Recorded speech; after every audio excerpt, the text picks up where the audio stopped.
Hello students, in the last video we were discussing about convexity, affine sum and planes. Now in this video we are going to discuss coordinate systems and frames.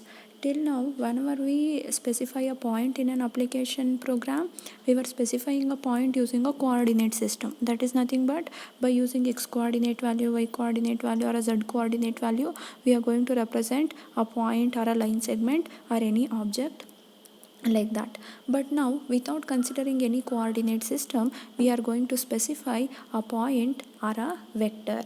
For that, we are considering a 3D vector space. In a three-dimensional vector space, we can represent any vector, that for example w, in terms of three linearly independent vectors. You know what is nothing but linearly independent vectors? To call two vectors as linearly independent vector, we are not able to represent one vector in terms of the other. So in a 3D vector space, we can represent any vector, for example w, in terms of three linearly independent vectors, and those are v1, v2 and v3. Using these vectors, we can represent w as alpha 1 v1 plus alpha 2 v2 plus alpha 3 v3. A vector is nothing but a directed line segment. Here we are not considering any coordinate system like x, y and z coordinate value. Without considering any coordinate system, we are trying to represent a vector over here by in a three-dimensional vector space by using three linearly independent vectors. Those are v1, v2 and v3. In this particular equation, alpha 1, alpha 2 and alpha 3 are scalar values. v1, v2, v3 are three linearly independent vectors, and w is a new vector which we are defining using these things. Then the scalars alpha 1, alpha 2 and alpha 3 are called as components of w with respect to a basis vectors v1, v2 and v3. W is represented using the vectors v1, v2 and v3. So we'll call these v1, v2, v3 as basis vectors for w. Alpha 1, alpha 2 and alpha 3 has components of w. Then the representation of a vector w with respect to these basis vectors can be written as a column matrix containing alpha 1, alpha 2 and alpha 3. That is A equal to alpha 1, alpha 2 and alpha 3. This is one more representation of a vector using the basis vectors, that is A equal to, in a column matrix, alpha 1, alpha 2 and alpha 3. Here when you observe, the letter A is represented in a bold letter. That is, whenever you represent a vector using a basis vector, such a vector will be represented usually in bold letters. That represent, we are going to represent a vector not by using any coordinate system, but by using a basis vector. Then one more way to represent the vector in a basis vector has w equal to a power t into v1, v2, v3 in column matrix. As you know, w is a new vector what we are going to define. We know what is value of a. A is nothing but alpha 1, alpha 2, alpha 3 in a column vector, and its transpose into v1, v2, v3. The first representation what we have gone through is w equal to alpha 1 v1 plus alpha 2 v2 plus alpha 3 v3. Then the second representation is, we can also represent w with respect to the basis vectors as a equal to alpha 1, alpha 2 and alpha 3. Using this representation, we can also represent w as w equal to a transpose into v1, v2 and v3, which can also be written as a transpose into v, where v is nothing but v1, v2, v3 in column matrix. This is how we can represent a vector using three linearly independent vectors without using any coordinate system. Now the basis vectors v1, v2, v3 will also form a coordinate system. We can assume a coordinate system which is formed by using the three vector v1, v2 and v3.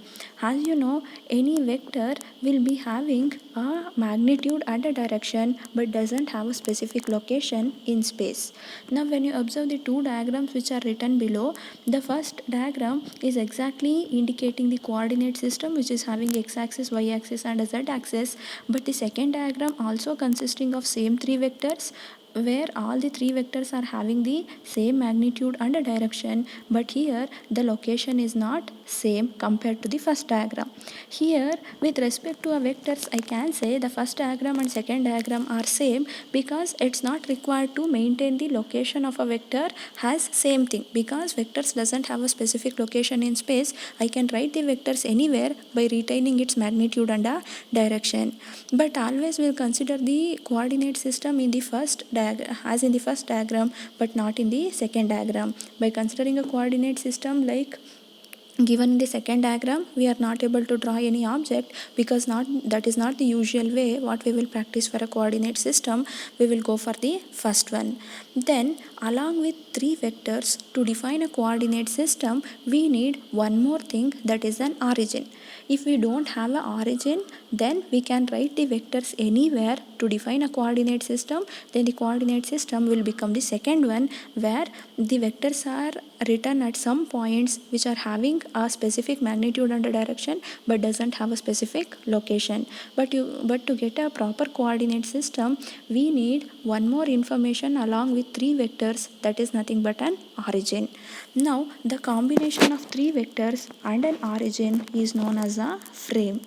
The combination of three basis vectors and an origin to form a coordinate system is called as a frame.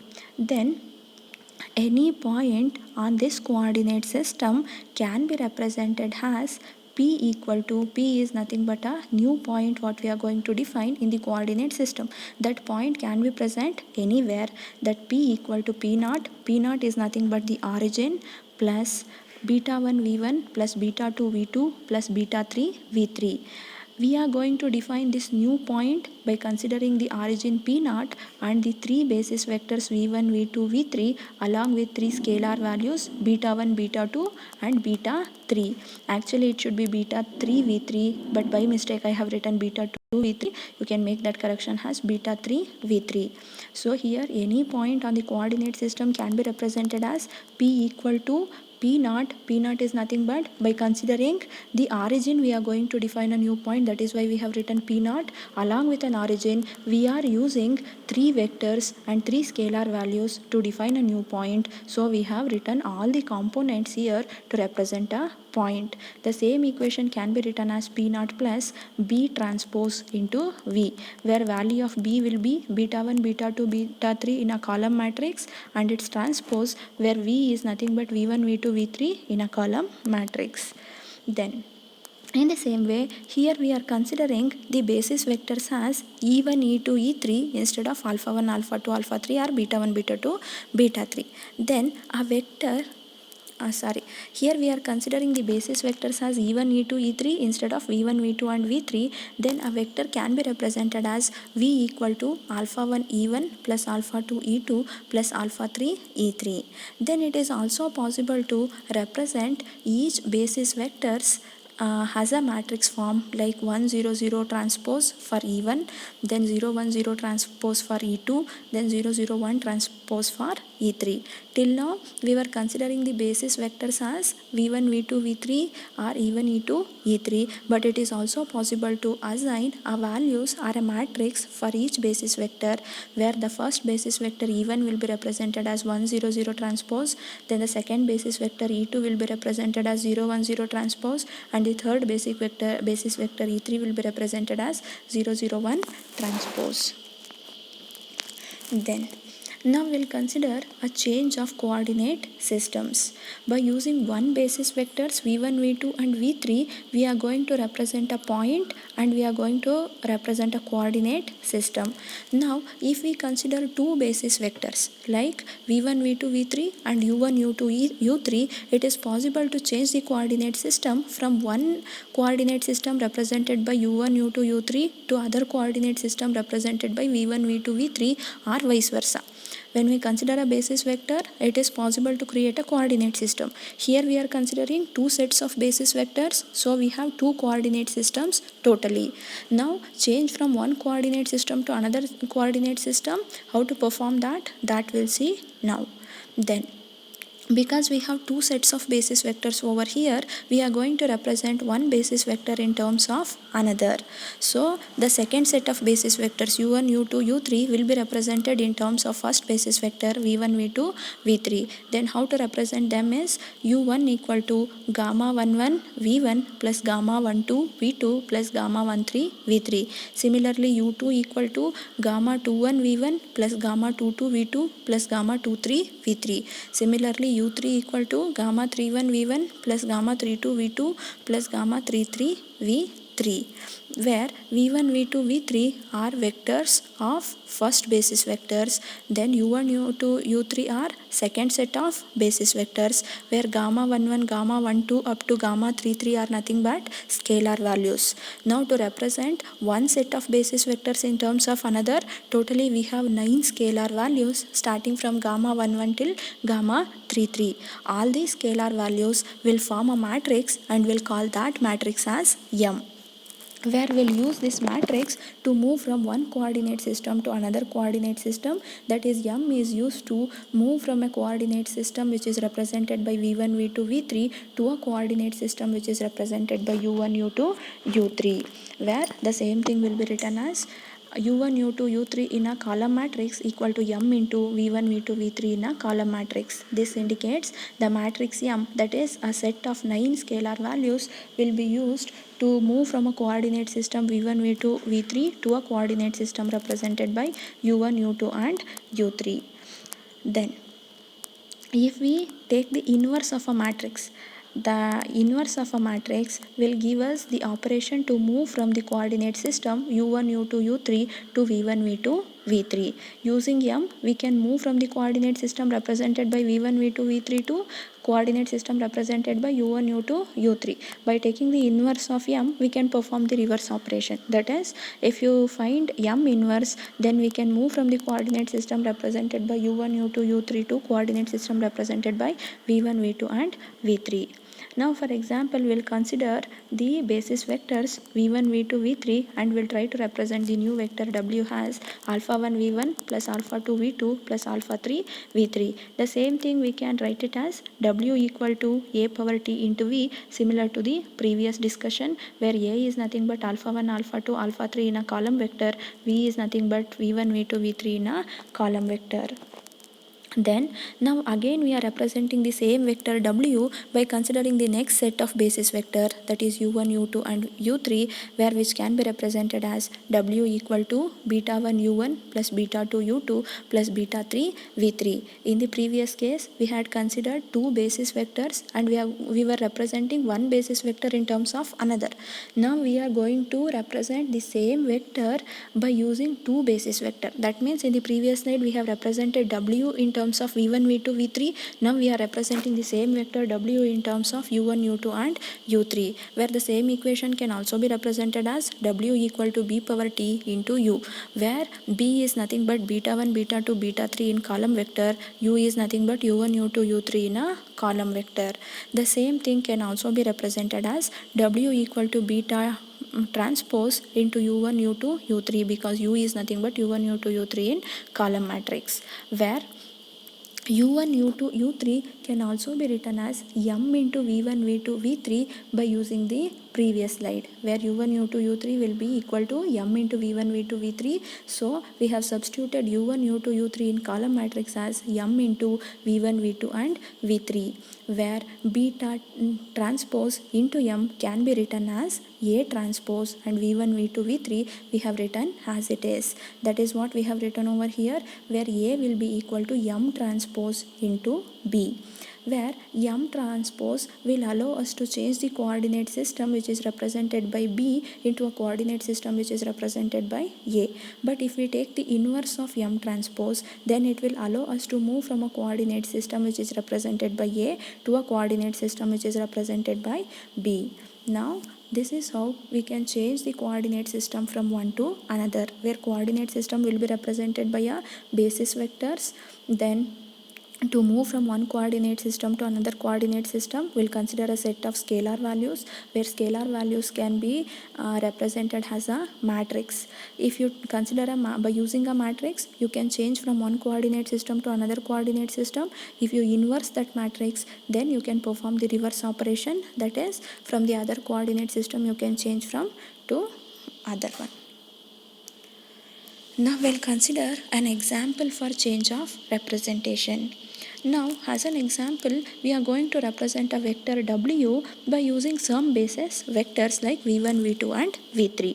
Now, to represent any vector in a basis vector, we need a scalar values also. Here we are considering the scalar values as 1, 2 and 3. Generally, we were considering scalar values as alpha 1, alpha 2, alpha 3. Here we are giving values for a scalars, that is 1, 2 and 3. That is alpha 1 value is 1, alpha 2 value is 2 and alpha 3 value is 3. Then W can be represented as alpha 1 v1, where alpha 1 value is 1, so we have written only v1, plus alpha 2 into v2, alpha 2 value is 2 into v2, plus alpha 3 v3, alpha 3 value is 3, so into v3. Then the first basis vector what we have considered is v1, v2, v3. Now we are supposed to consider one more basis vector, that is u1, u2, u3. So we can perform a change from one coordinate system to another coordinate system. So the next basis vectors what we are considering is u1, u2, u3, and we are going to represent u1, u2, u3 in terms of the previous basis vector v1, v2 and v3, where as an example we are representing u1 has v1, u2 has v1 plus v2, u3 has v1 plus v2 plus v3. Then as you know, when you are representing any basis vector in terms of another, here also we are supposed to use a scalar values. Then what are the scalar values which are present in u1 are? Those are 1, 0, 0. Because we have only v1 here, 1 into v1 can be written as v1. So that means that the first scalar value which is present beside v1 is 1, and we don't have the component of v2 and v3 in u1. That means the corresponding scalar values are 0. So the first row of our matrix become 1, 0, 0. Then the second matrix will become, we have v1, so the coefficient of v1 will be 1, coefficient of v2 will be 1. We don't have a component v3 in u2, so the second row will become 1, 1, 0. Then third one is, we have all three component v1, v2, v3 and the corresponding coefficients are 1, 1, 1. So the third row is 1, 1, 1 in a matrix. Here as an example we have considered two basis vector v1, v2, v3, u1, u2, u3. We are going to represent u1, u2, u3 in terms of v1, v2, v3. After this representation we are going to find a matrix. Matrix is nothing but it is the representation of all three scalar values, and those scalar values are 1, 0, 0, 1, 1, 0, 1, 1, 1. In the previous explanation we have considered the scalar values as gamma 1, 1, gamma 1, 2, gamma 1, 3, but here we have given specific values for that. Those are 1, 0, 0, 1, 1, 0 and 1, 1, 1. Using this matrix it is possible to move from a coordinate system which is represented by v to a coordinate system which is represented by u. But if you take an inverse of this matrix m, then the inverse will become 1, 1, 0. Sorry, first you have to take a transpose of m, so the transpose of m will become 1, 1, 1, 0, 1, 1, 0, 0, 1. You know how to take transpose of a matrix, where row will be represented as column. Then after that, when you take an inverse for m transpose, then you are going to get the inverse of a matrix as 1, minus 1, 0, 0, 1, minus 1 and 0, 0, 1. Using this inverse of a m transpose, you can change the coordinate system which is represented by u to a coordinate system which is represented by v. Now we can represent w as b equal to t into a, where t is nothing but m transpose inverse. Using this m transpose inverse, it is possible to change a coordinate system from a, where a is nothing but the basis vector coordinate system represented by u1, u2, u3, and b is nothing but the coordinate system represented by v1, v2 and v3. When you multiply this t, that is whatever the matrix which is present above, and a, then we are going to get the value, where a value is 1, 2, 3 that we have taken over here. When you represent those two, we are going to get the scalar value for the vector representation u1, u2 and u3. The scalars for basis vector v1, v2 and v3 are 1, 2, 3. Then scalar for u1, u2, u3 are -1 and 3. How we got those values? By multiplying the matrix inverse with the scalar values of first one. Then now we can represent the vector in the second basis vector has minus u1, because here the alpha 1 value is -1, alpha 2 value is -1, so minus u2, plus alpha 3 value is 3, so plus 3 u3. So initially we have represented w in terms of v1, v2 and v3 by considering scalar values as 1, 2, 3. Now we are able to obtain the scalar values for second basis vector u1, u2, u3 has -1 and 3. Now we are representing the same vector w in terms of second basis vector representation, that is u1, u2 and u3. This is nothing but change of representation from one coordinate system to another coordinate system.